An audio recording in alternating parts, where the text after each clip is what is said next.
19 mei zijn we op transport gegaan naar Auschwitz. Hoe ging dat? Hoe kreeg u te horen dat u op transport moest? Wordt opgeroepen, je naam wordt opgeroepen. Was dat een speciale dag of hoe vaak gingen die Maar ik geloof treinen? meestal op dinsdag zo dat de trein ging. Gingen die 's ochtends, middags of 's avonds? Dat weet ik niet meer.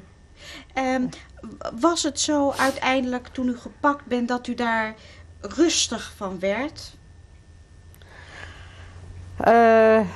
Je hebt een rust dat je geen angst hebt, maar je bent wel bang. Want je bent dan niet meer vrij. U was niet meer op de vlucht, u hoefde niet meer op te vluchten en dat gaf u de Dat rust. gaf de geruststelling. En toch was u heel erg bang Ja, natuurlijk. voor het onbekende. Je bent toch opgesloten. Je weet er niet wat er met je gaat gebeuren. Er werd verteld, hoe kwam u erachter dat u naar Auschwitz ging? Dat zie je als je aankomt, dan staat er te lezen Auschwitz. Maar toen Dat zeggen ze niet voor die tijd. Nee, je zit 3 dagen in de trein. En nachten. Hoe was dat in die trein? Kon u daar allemaal zitten op... Wel nee, op de grond. En zo'n ton in het midden. In die hoek, daar moest je plassen en alles op doen, iedereen. En met hoeveel mensen zat u dan in die trein? Dat weet ik niet meer, wel met een hele hoop. In zo'n wagon was dat, hè. Dat waren veewagons of wat er gezegd zijn. En hoeveel veewagons achter elkaar? Oh, een hele lange trein. Hele lange trein, dat weet ik niet. Hoe was de sfeer in die trein? Hoe Ja, werd er verschrikkelijk. gesproken met elkaar? Dat was verschrikkelijk.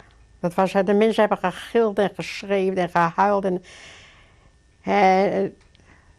gevochten, kan je wel zeggen. Want die zat in de hoek en die wou daar zitten. Het was verschrikkelijk. Het was aan het begin van de ellende, hoor. Het was heel erg. Kreeg u eten en drinken in die 3 dagen?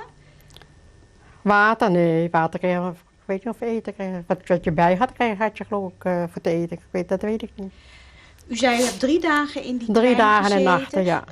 Kwam u daar overdag of 's avonds aan? Nee, gewoon. Oh, in Auschwitz? Ik denk op de dag.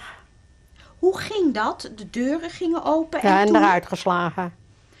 Links, rechts, mannen links of vrouwen links, dat weet ik ook niet meer. Rechts en links en je werd eruit geslagen. En dan werd je gesorteerd.